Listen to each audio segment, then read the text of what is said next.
खबर दिन भर और मैं हूं आपके साथ ललित। खबरों की शुरुआत करते हैं बिलासपुर से। बड़ी खबर आ रही है। पोलियो पीड़ित से रेप के मामले में हाईकोर्ट ने बड़ा फैसला सुनाया है। महासमुंद के आरोपी को रेप और धमकी के मामले में बरी कर दिया गया है।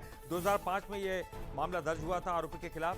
जस्टिस सचिन राजपूत की सिंगल बेंच में सुनवाई हुई। अभियोजन पक्ष आरोप साबित करने में नाकाम रहा। सुनवाई के दौरान एफआईआर और गवाही में अंतर मिला है। मेडिकल जांच में भी आरोप की पुष्टि नहीं हुई है। तो मेडिकल जांच में भी आरोप की पुष्टि नहीं हो पाई। 2005 में यह मामला दर्ज हुआ था। अभियोजन पक्ष आरोप का साबित करने में नाकाम रहा। तो पोलियो पीड़ित से रेप के मामले में बड़ा फैसला। और हमारे सहयोगी अमन पांडे इस वक्त हमारे साथ जुड़ चुके हैं। अमन, इस पूरे मामले में देखा जाए 2005 का यह पूरा मामला है, लेकिन बरी करना पड़ा, यानी कोई भी उनके खिलाफ जो सबूत थे वो पेश करने में नाकाम रहे। देखिए, निश्चित तौर पर ललित, ये बहुत ही गंभीर मामला है, क्योंकि कहीं ना कहीं जिस तरह से दुष्कर्म का आरोप है, बेहद गंभीर आरोप है, लेकिन इसे सिद्ध करने में भी जो अभियोजन पक्ष है वो नाकाम रहा है। जब सुनवाई हुई उस दौरान तमाम जो दलीलें हैं वो दोनों पक्षों की ओर से रखी गई। इसमें ये बात निकलकर सामने आई कि जो दुष्कर्म का मामला है वो जनवरी 2005 में हुआ था, लेकिन उसके बाद एफआईआर जो है 7 महीने के बाद लिखवाई गई।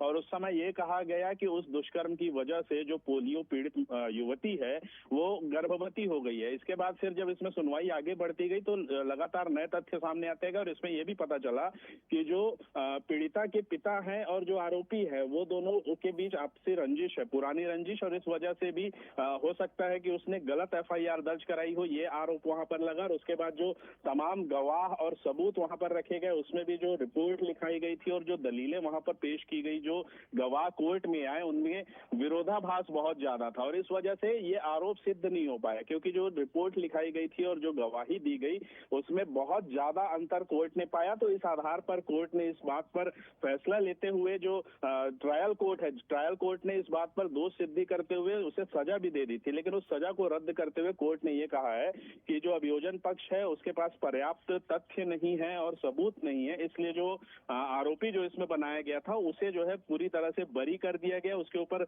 जो है गंभीर अपराध लगे थे, जो धमकी देने का आरोप था, जान से मारने की धमकी, और उसके साथ ही जो बलात्कार का आरोप था उसकी धाराएं लगी हुई थी। तो उसके तहत जो उसके ऊपर केस दर्ज था उसे भी रद्द लेकिन किया अमन, है। एक बड़ा सवाल यह है कि रेप की पुष्टि नहीं हुई है मेडिकल रिपोर्ट में। ये सब कैसे हुआ? या क्या गलत एफआईआर दर्ज करवाई थी? जानबूझकर क्या रंजिशन करवाई गई थी? इसका मतलब देखिए, निश्चित तौर पर कहीं न कहीं इसमें विरोधाभास जो गवाहों के बयानों में आया और इसके साथ जो मेडिकल रिपोर्ट वहां पेश की गई उसमें ये कुछ प्रस्तुत नहीं हो पाया कि जो रेप है वो किया गया था, क्योंकि जिस तरह से वो 7 महीने के बाद रिपोर्ट दर्ज कराई गई थी, तो जो मेडिकल जांच हुई थी उसमें कोई चीज साबित करने में जो अभियोजन पक्ष है वो नाकाम रहा, क्योंकि 7 महीने के बाद इस बात की पुष्टि करना बहुत मुश्किल है कि रेप उसके साथ हुआ था। फिलहाल जो है जो पीड़िता है उसको फिलहाल एक झटका कहे हम, या फिर जो आरोपी है जिसके ऊपर गलत आरोप लगे थे कथित तौर पर, उसे राहत कहे, लेकिन इस पर कोर्ट ने यही फैसला दिया है कि इस पर